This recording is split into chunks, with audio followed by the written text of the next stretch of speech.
ơn tất cả các quý vị đạo hữu đã tham gia cái buổi giảng về 6 cái nguồn gốc của khổ đau, và thầy hy vọng rằng là các quý vị cũng hiểu cái gọi là cái trong tứ diệu đế thì đây chính là cái diệu đế thứ hai, là cái tập đế, tức là nguồn gốc của khổ đau.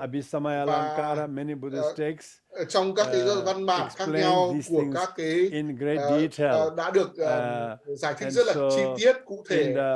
Và trong cái gọi là bánh xe luân hồi của Phật giáo Tây Tạng thì họ miêu tả cái bánh xe luân hồi, và trung tâm của bánh xe luân hồi chúng ta sẽ thấy một con lợn, một con gà trống và một con rắn.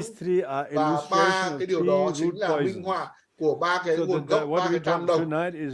Trong buổi tối ngày hôm nay chúng ta nói về 6 cái nguồn gốc, ba cái tam độc. Khi mà chúng ta miêu tả ba cái thứ đầu tiên từ, nếu mà chúng ta miêu tả thì chúng ta, nếu như mà chúng ta hồi quy lại thì 6 cái nguồn gốc thành ba cái nguồn gốc, và ba cái nguồn gốc thành một cái nguồn gốc, đấy chính là sự vô minh. Và như vậy thì thầy xin được cảm ơn tất cả mọi người, từng người, cảm ơn các phiên dịch, cũng như là cảm ơn tất cả những người tham gia buổi tối ngày hôm nay, và đặc biệt là cảm ơn các Pháp Hữu Sakya. Xin cảm ơn các quý vị đã cho phép tôi có cái cơ hội được giải thích những cái điều này, và xin hẹn gặp lại các quý vị đạo hữu trong thời gian tới. Và trong thời gian này thì hãy chắc chắn rằng là chúng ta hãy cố gắng đặt một cái sợi tóc vào trong mắt của mình, và chúng ta sẽ nhận thức được chúng ta sẽ hiểu được cái nguồn gốc của khổ đau là gì. Và điều đó là hãy thận trọng với đừng cho cái sợi tóc vào mắt của chúng ta, đừng có tạo ra cái nguồn gốc của khổ đau, đừng có tạo ra cái nhân của khổ đau. Hãy thiền định, hãy cầu nguyện, và hãy thực hành đăng nghi quỹ, và hãy trì tụng các minh chú, đồng thời hãy không tạo ra các cái điều sai trái để dẫn đến những cái nguồn gốc của khổ đau mà như trong buổi tối hôm nay thầy cũng đã nói. Và bây giờ thì chúng ta sẽ hồi hướng công đức.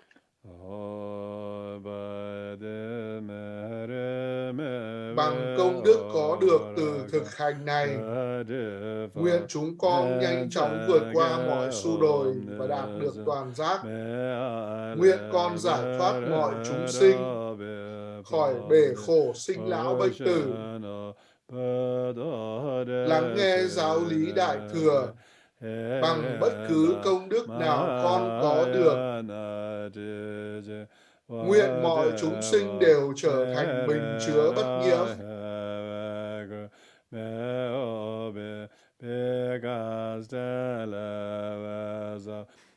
Để chuyên trở giáo lý đại thừa, như bậc văn thù toàn giác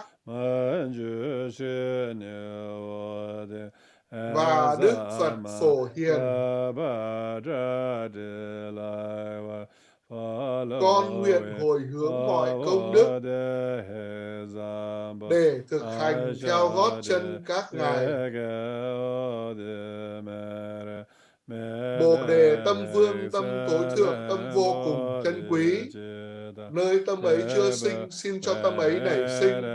Nơi tâm ấy đã sinh, xin cho tâm ấy đừng bao giờ thoái chuyển, mà mãi mãi không ngừng tăng trưởng. Nguyện cho tri kiến chân quý về tánh không sẽ sinh khởi nơi nào chưa được khởi sinh. Nơi nào đã khởi sinh, nguyện mãi mãi không đoạn đứt, và mãi mãi tăng trưởng không ngừng.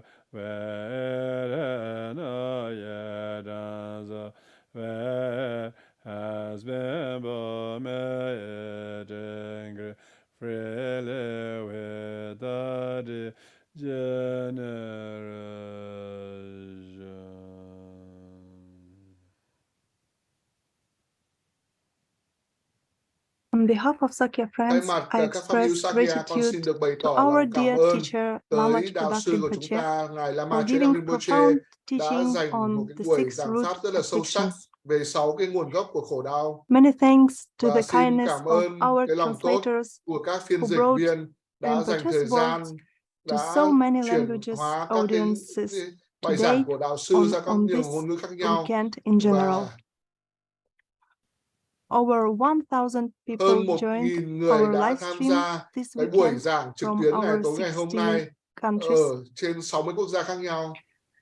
Next month, we Và plan buổi one tháng tới thì event chúng con on sẽ tổ November chức 18th, một cái buổi giảng Saturday, pháp vào ngày when 18 Lama tháng Choedak 11, ngày thứ Rinpoche Bảy. kindly agreed Ngài to Lama Choedak bestow the Rinpoche empowerment of sẽ Orange ban quán Mandal Tree. đảnh về Đức Văn Thù Sư Lợi. Details are in Các cái chi email tiết sẽ được which you gửi đến received with email của today's các quý vị Zoom đạo link. hữu về cũng Thank sử you dụng so Zoom ngày much, hôm nay. dear Xin Rinpoche cảm Lam. ơn Ngài Rinpoche và xin cảm ơn tất cả quý Thank vị đạo you hữu. to everyone. Xin cảm ơn tất cả quý vị đạo hữu nguyện đại công đức này hướng với khắp tất cả đệ tử và chúng sinh để trọn thành Phật đạo. welcome. Xin được cảm ơn đạo sư và ban tổ Thank chức you. cũng như cảm ơn tất cả quý vị Thank đạo you, hữu đã tham gia Juliana buổi giảng pháp ngày and hôm nay. Oleg Xin and cảm everyone ơn from Unia Sakya và Oleg Friends cũng như là xin for cảm ơn tất cả doing quý vị đạo hữu tireless đã coordination có cái sự work to điều make this phối all possible. để tạo ra Thank cái buổi you. giảng pháp tối ngày hôm nay. Xin cảm ơn tất cả các bạn. Xin cảm ơn các quý vị đạo hữu và xin tùy hỷ công đức của Thank các you quý so vị đạo much, hữu và dear xin hẹn gặp Rinpoche. lại quý vị đạo hữu Thank you. vào các buổi giảng pháp tiếp theo tới đây. Xin chúc các quý vị đạo hữu ngủ ngon và có nhiều giấc mơ đẹp. Xin chào và hẹn gặp lại.